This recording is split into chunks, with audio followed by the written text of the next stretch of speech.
Entrepreneurs, I'm excited for today. A friend of the show, Irma, said, Vince, I've got someone who'd be great for your show, and she wasn't lying. We're bringing on the nutritionist of the year in 2021 and the founder of the Nourishment Resource Center for many, many years now. And I like how what he does, he provides applicable nutrition frameworks for executives needing simple methods they can sustain.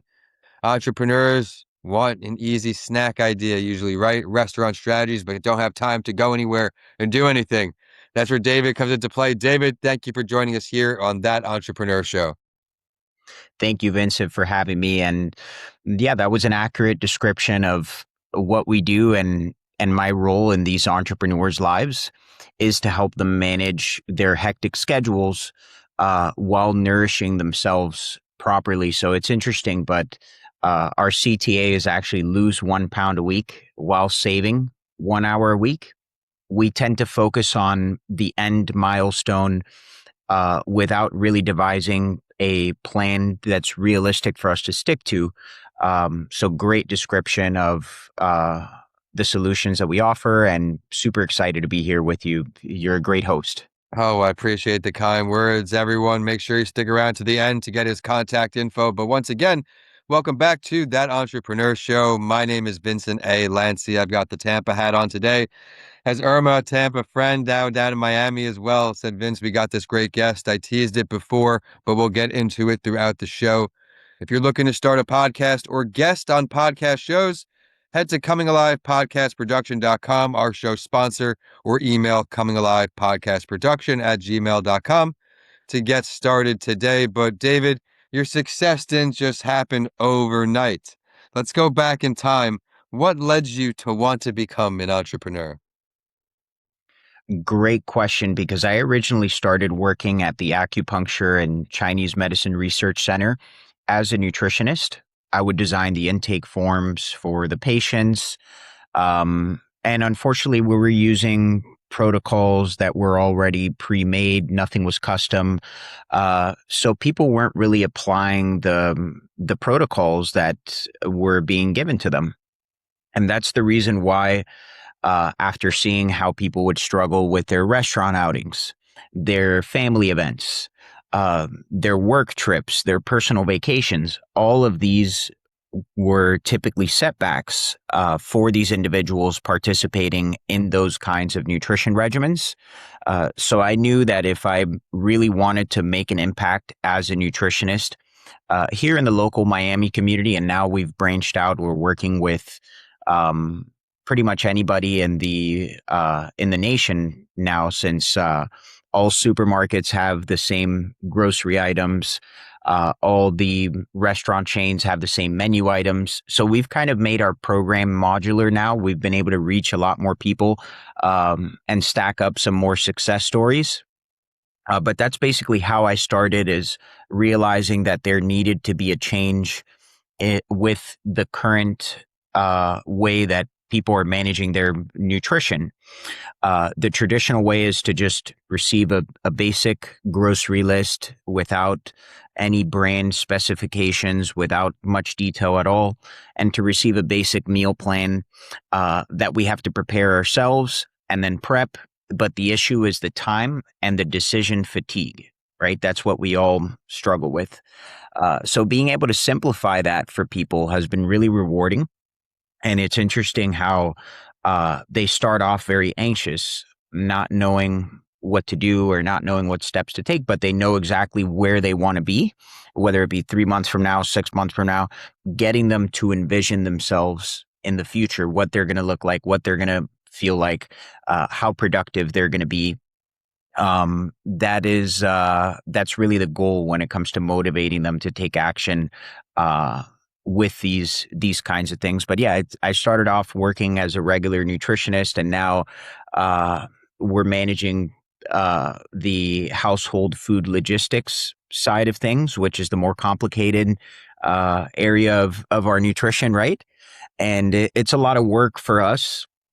It is very labor intensive, but I wouldn't trade it for anything in the world, because like I said, we've got some really inspiring testimonials, grandmothers, executives. I mean, you name it, adolescents, children. We worked with families, individuals, and the success rate is really high because we think of these failure modes that could happen to these people before they actually occur, and devise a plan so that what would typically be something that would hinder somebody uh, becomes almost like an automatic protocol, right? They're on autopilot.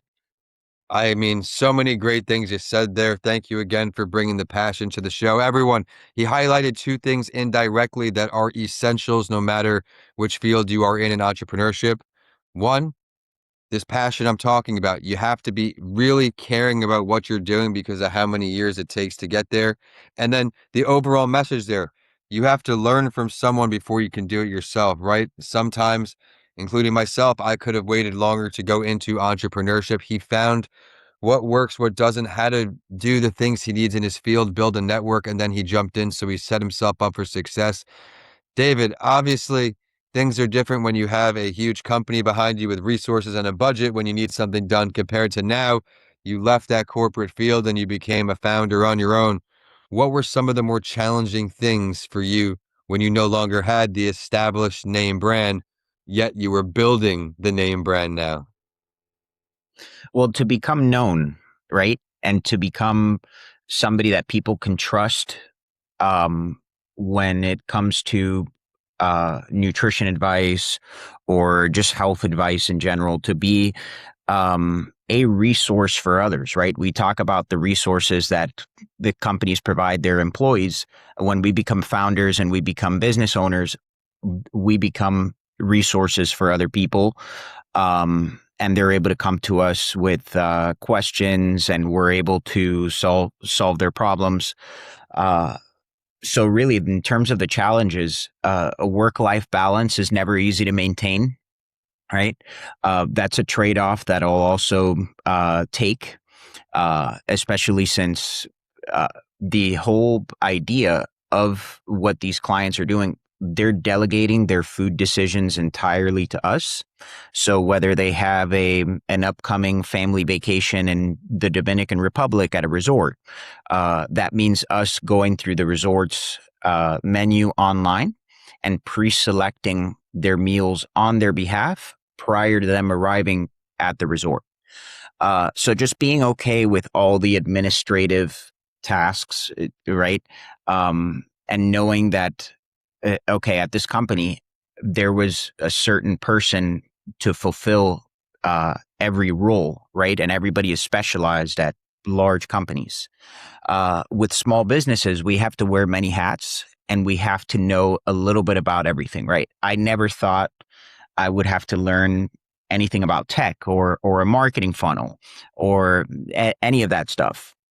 And now, because I've gone through so many software engineers, because I've gone through so many bookkeepers and just so many um, people in general that have come and gone that haven't been a good fit for us, that has been really enlightening because I've seen what mistakes are made along the way and how to avoid them.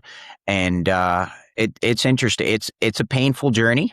It's something that is bittersweet, right? As we learn, as we grow, we get better at making these decisions, hiring, firing, knowing who to keep on board, who to let go of, and it's fun. It's fun for anybody who likes action and not having a calm life, having a little bit more of an exciting life. It's really entertaining. Well, you just teased something there, so I can't breeze past it. Hiring and firing, and golly, it can certainly be challenging. I've had situations where on coaching calls, the client would give me certain feedback again and again that this, and it's tough. You want to see the best in people, but do you have any tips maybe about maybe making a better hire their first time around, excuse me, than we did when we had no help? Well, yeah, it's thinking about all the things that could possibly go wrong with that person and then speaking to somebody else who's already hired a similar specialist to find out, okay, so what was it that you liked about working with, let's say, a social media marketer? What is it that they did that you didn't like? What led to an ROI? What didn't lead to an ROI? So really picking, like you said, picking other entrepreneurs' brains that have already been through the fire, that have already Yeah. gone through these experiences, and then also using our own judgment, right? Which is something that unfortunately AI cannot do. We use AI for so much nowadays, but human judgment and human decision making will always be essential. And that's something that is never going to be replaced by any robot because I've had multiple instances where AI has actually steered me in the wrong direction, specifically with this area of Yeah. hiring or firing individuals. And having a very organized system to keep track of all the tasks that they complete on a weekly basis, having those recurring meetings set with those individuals, um, and making sure that you stay on top of them, right? Because when you find that one person out of 10 or 20, maybe, that doesn't need to be told what to do or that doesn't need to be provided instructions, you just onboard them and they go and they start working and they start producing. That's one that you may want to keep around. Of course, Yeah. um, you're going to make some changes here and there if they do something that's not 100% according to your style and the way that you like things to be done.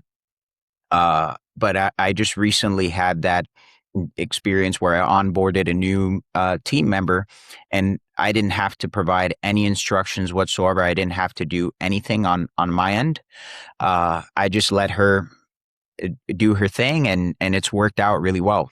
Oh man, I love to hear that. Yes, everyone, it is not always a first time perfect fit. You have to learn how to not just manage people, but lead people, how to grow people, grow talent, not just recruit the talent, but retain the talent, right? So, everyone, stick Right. around just a little bit longer. We're going to find exactly how to get in touch with this all star entrepreneur. But before we dive into learning which entrepreneur he wants to sit down with, we've got some value he can share. You have some tools that you'd use to help clients lose. For example, 26 pounds of body fat in 6 months without pharmacological intervention. Can we tease that before we send everyone to the website? Can we give a little taste? Do you mind? Oh, 100%. And I'd like to talk about our methodology because it's very math based, right? And math is something that's objective. It can't be debunked because if the numbers improve, um, then that's a concrete reality that we're looking at, right? So we see now with the GLP-1 receptor agonist, with the bariatric surgeries, there are a lot of different alternative methods that people are using specifically for weight loss. In the case of the people that come to us, they believe in knowing what their nutrient benchmarks and thresholds should be. So staying within a set calorie range, staying within a set range for each one of the nutrients, knowing which foods will help us stay within those set ranges, right? So tracking our nutrients and maintaining those ranges or remaining within those ranges will lead to better body composition outcomes that we use Hume to measure. All right, we work with InBody as well. Some of our members do DEXA scans on their own time as well. Um, but everything is about tracking and everything is about knowing where we're at along the process and what steps we need to take both mathematically and logistically to get to our desired milestone. So by tracking our nutrients, that's what guarantees that our body composition numbers will also improve. That's our methodology. I love that. Now, say you're someone who says tracking, but how do I track? What's the best way to track? Is it through a paper and pen, a notepad in my pocket? Is there an app you recommend? Do you have an app or website to use for these things, or what's the best way to go about tracking? Great question. So I would start with something simple. Just the free version of MyFitnessPal is enough. And the cool thing about this is that you get a nutrient summary at the end of every day Mhm. that tells you, it adds up all your numbers automatically. So the grams of protein you consume, the grams of carbohydrates, grams of fats. Mhm. And then at the end of the day, you're able to see whether you reached your nutrient goals or you stayed within those ranges, or whether you surpassed some or maybe came up short on some of them. So I always say to look at these numbers from an analytical point of view instead of an emotional point of view, because what happens? We're not going to be good at any activity when it's our first day, when it's our second day doing it.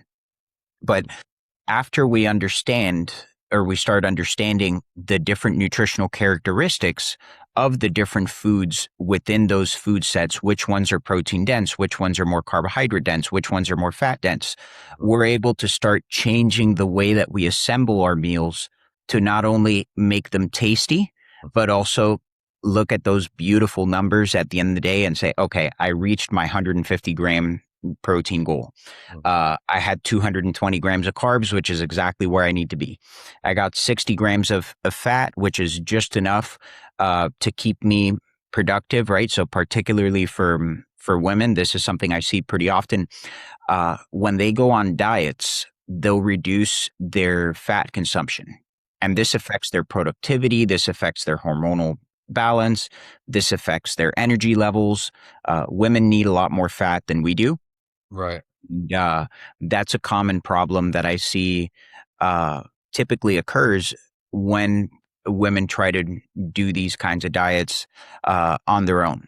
And then the men that are very metrics oriented Mhm. love this kind of a system Yeah. because it gives them peace of mind that they are doing things correctly and they're doing something that is science based.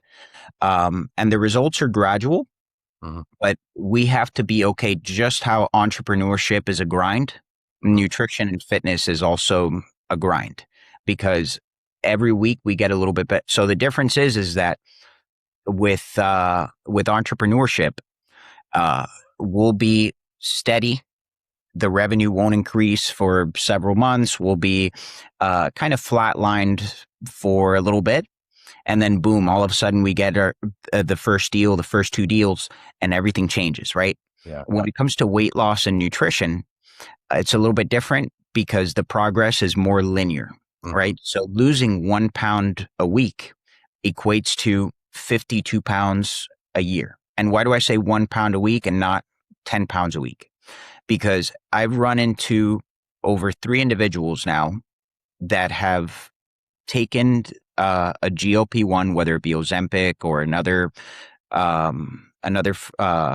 GLP-1 receptor agonist, and they've lost the weight too quickly.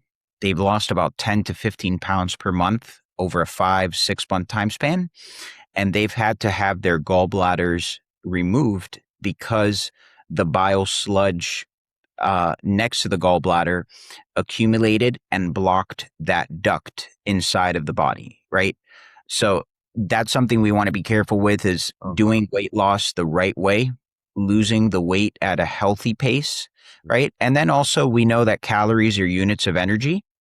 So we don't want to create too much of a deficit, especially for executives who use their brains and rely on their brains to make these crucial decisions.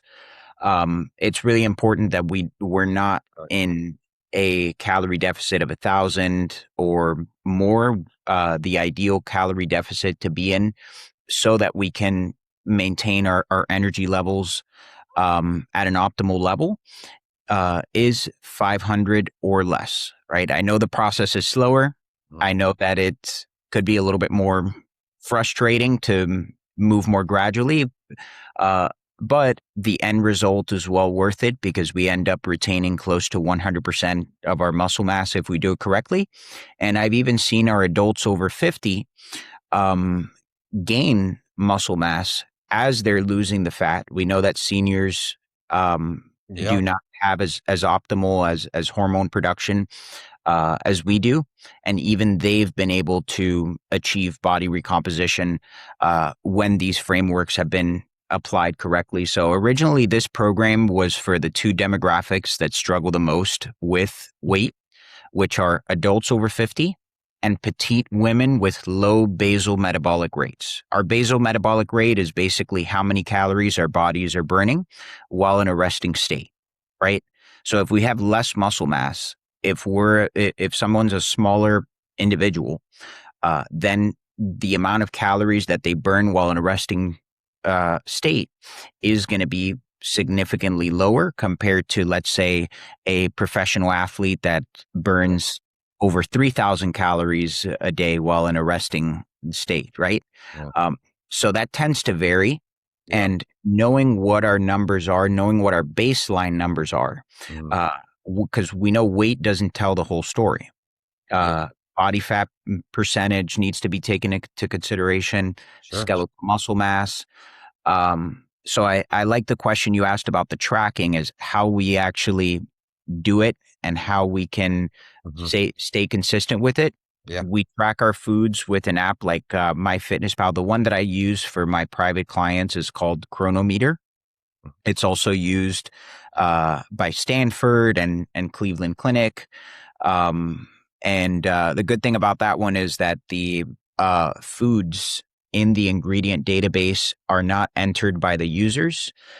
They're entered by the Chronometer um, team, and so that ensures that all of the nutrients align perfectly with the USDA values. And we know that the USDA Food Data Central website is the most credible source, at least now in 2026, Yep. to where we can go and review the nutritional content of the meals that we eat.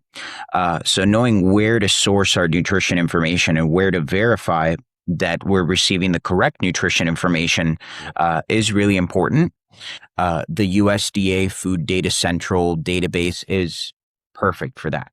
Well, everyone, this is the exact hope I have when I bring guests on. They bring this expertise because there's so much information out there in the digital age, but there's not the correct information. And that's what we're bringing you today.